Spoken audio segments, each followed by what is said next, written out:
So we'll make Bob's game tokens account. Bob game tokens. Okay. And he's got 0, but soon he's going to buy some on the market. So now both of our NIMs have accounts for both asset types. So now we'll go to the Markets tab. And first of all, Fellow Traveler has some game tokens, so why don't we have him place a order to sell some. Sell game tokens out of my game token account. I'm going to sell 100 of them at the price of 5 per token. It's per 1 token there. So 5 grams of silver out of my silver account, or into my silver account, and we'll create the offer on the market.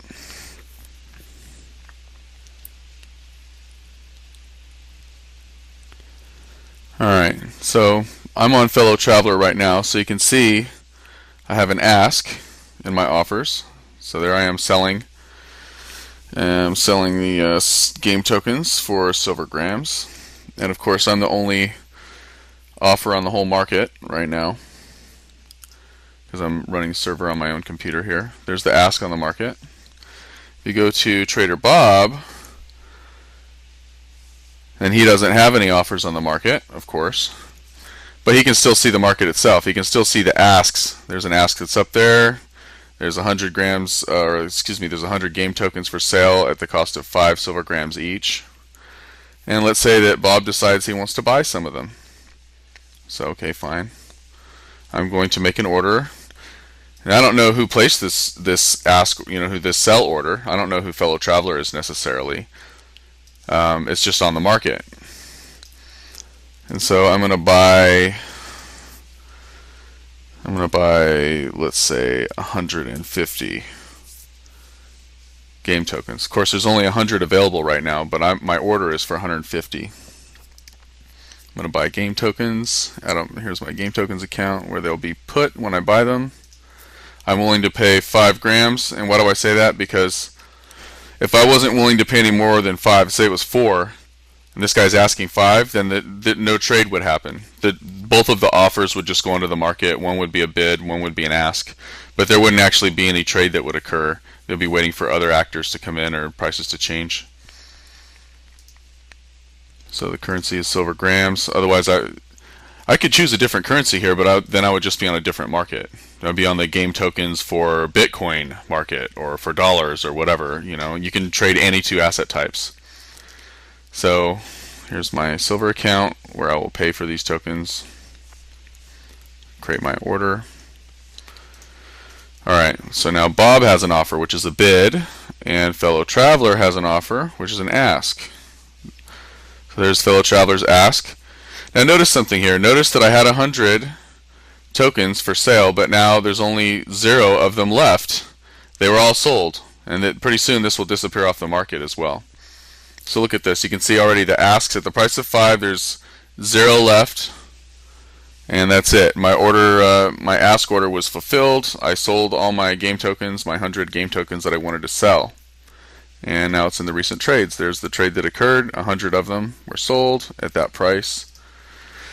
Now if we go back to Bob, what about his buy order? Because remember, he was trying to buy 150, so he's still got 50 tokens left on his buy order. And so because of that, Bob's still on the market. His bid is still out there.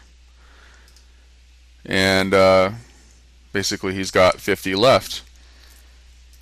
So if we wanted to, we could go back to Fellow Traveler and place another sell. So let's sell,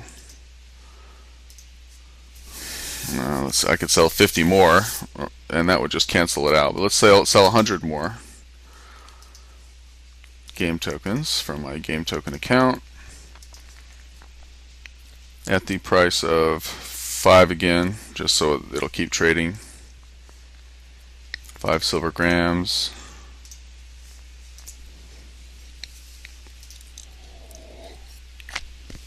Alright.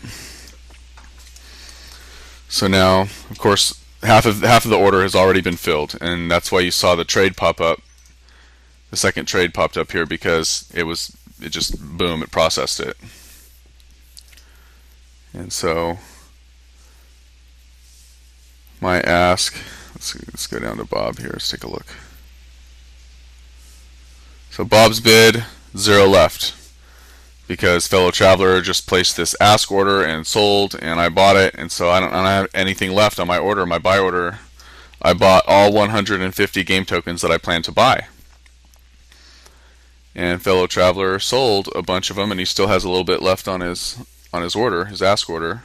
See, this one's completely filled, 0 tokens left. They've all been sold. And then out of this order, there's still 50 left for waiting for a bid.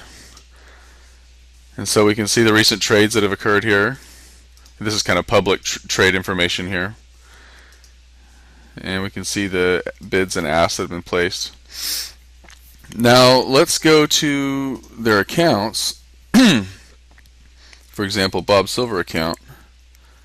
And you can see my balance just dropped. Now, how can this server change my balance? Remember, in open transactions, the server can't change your balance, not without your signature.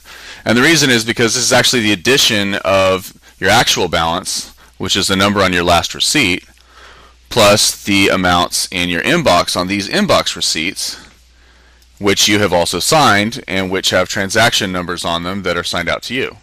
And so that's how the server is able to prove your current balance, is because you have signed off first. You signed off first. And that's why you see the balance appearing to change there. Now, Bob, you can see his balance already changed. The amount's already changed. And until I sign a new balance agreement, then these receipts have to stay in my inbox just so the server can cover its own ass. Because the server can't just go willy-nilly and change my balance. I'll produce a receipt showing different. Here's my signature and the server's signature on this balance, not that balance. And that's where the server says, oh, ha, ha, ha, but I have these receipts in your inbox and they also have your signature on it, and they prove the current balance. And so they have to stay there just so the server can protect itself and cover itself until I accept them. And at that time, that's when I sign a new balance agreement for the current balance. And then the server is able to remove them from my inbox because of that, because now I signed the current balance. That's signed now. And so they come out of my inbox. And this is the whole principle of destruction of account history. The fact that the server doesn't need to store your account history in order to prove the current balance and to prove which transactions are valid, because it has your signature on the last receipt, and that's all it really needs. And also, if we look at Bob's game token account, I should have got some game tokens in here, which, boom, there they are, 150 game tokens. Here's the market receipts, my 50 game token buy order and my 100 game token buy order that I did. And that my last signed receipt shows a balance of 0, and then plus these I'll have my signature on them. And if you add all those three things together, which is actually just 2 files, the temporary account file and the inbox file, you add them together and you get the current balance. And I've signed it all already, and I just have to sign on the current balance in order to get rid of these receipts, which I will.